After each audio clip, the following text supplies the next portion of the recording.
ফুটবলের নিষ্ঠুর ১২ গজ, নিঃসঙ্গতার এক চিরন্তন মহাকাম। স্টেডিয়ামে তখন হাজারো মানুষের গর্জন, কোটি মানুষ টেলিভিশনের সামনে। পৃথিবীর সব শব্দ যেন এক মুহূর্তের জন্য থেমে যায়।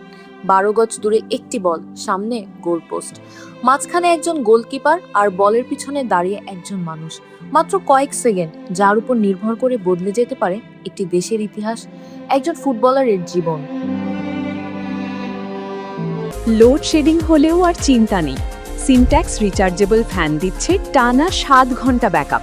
ফুটবলের সবচেয়ে দীর্ঘ এবং ভারী পথটি হয়তো এই ১২ গজের। চলতি বিশ্বকাপেও ২০২৬-এ সে নির্মমতার নতুন সাক্ষী হয়েছে। আর্জেন্টিনার কিংবদন্তি লিওনেল মেসি গ্রুপ পর্বে অস্ট্রেলিয়ার পর শেষ ১৬তে মিশরের বিপক্ষেও পেনাল্টি মিস করে এক বিশ্বকাপে ২টি পেনাল্টি মিসের অনাকাঙ্ক্ষিত রেকর্ড গড়েছেন।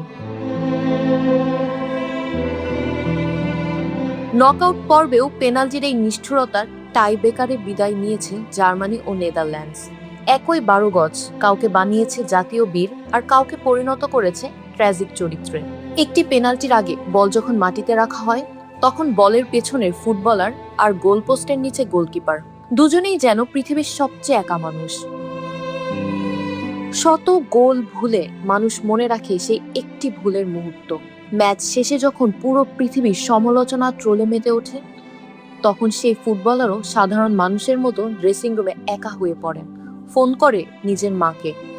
ড্রেসিং রুমের নীরবতায় তখন একটাই হাহাকার ঘোরে, আর একটা যদি সুযোগ পেতাম। কিন্তু ফুটবলের ক্যালেন্ডারে সেই সুযোগ আর সহজে আসে না। পৃথিবী শুধু ট্রফি আর চ্যাম্পিয়নদের মনে রাখে, আর ফুটবলের সবচেয়ে গভীর নীরবতা সারা জীবন লুকিয়ে থাকে পেনাল্টি মিস করা সেই মানুষটির বুকের ভেতর। BD archive desk, Deepika.